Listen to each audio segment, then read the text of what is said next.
grow and sustain relationships core activities you outlined in the implementation support practitioner profile is to seek to demonstrate value to the stakeholders involved in implementing. Can you tell me more about what this would look like when providing implementation support? Well, first, it's really critical that we understand what is of value to those involved in implementation. So that's what I struggle with, the fact that it's phrased that way in our competencies work, because really it's that kind of first step. Do we understand what people would find valuable in this work? And then how do we demonstrate that? I think that is so important. And part of this work, and it's a bit of like an extension of what you're asking, but if you can just bear with me, I think it has so much to do about how transparent we are with those we're working with about our planned level of engagement.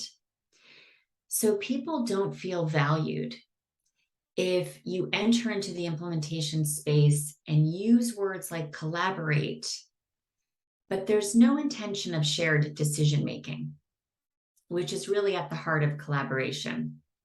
Or we use words like co-design or co-create, but there's no intention of giving up decision-making to those with the greatest stake in implementation, which are often those most affected by services or whatever the practice or policy is being implemented.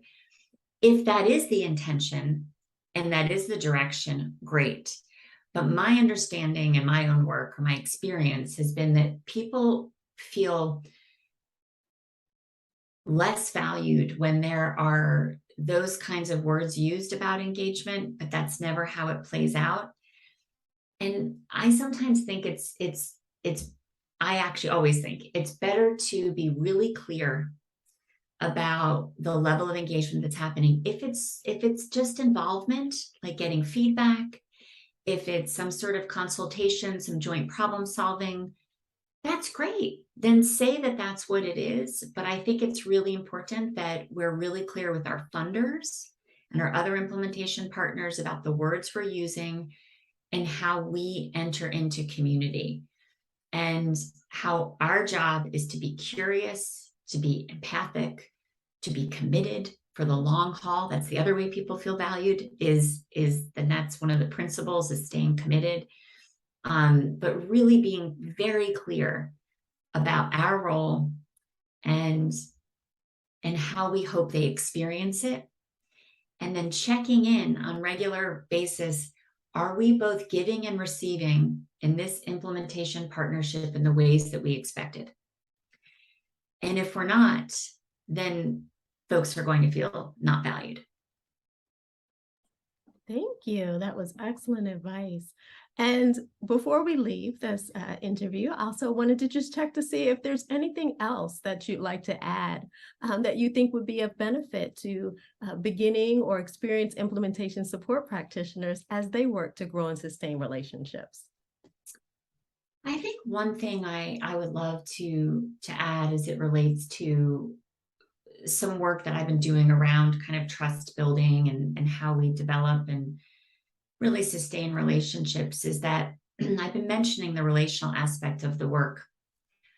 I don't want to, though, make it seem as if that's the only important aspect of building relationships. There are both technical aspects and relational aspects.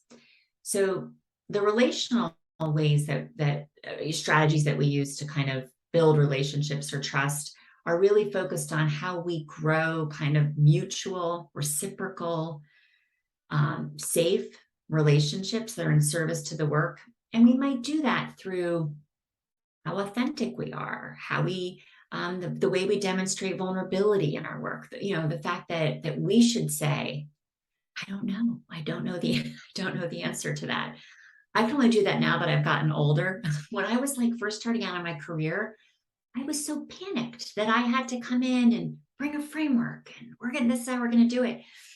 It's I felt like I was being brought in to be an implementation expert. I'm not saying I don't have any expertise, but I think demonstrating vulnerability and being authentic in the work, being really transparent, These are all ways that we build relationships, but there's also technical aspects to building trust. How do we demonstrate our credibility and competency? How responsive are we? These things are really, really critical. How do we support the achievement of quick wins? That's often data driven, so it feels kind of technical. You build trust through that as well. And so I just want folks to know that I think in this work, both the technical pieces of demonstrating credibility, being responsive, supporting the use of data, those things build trust.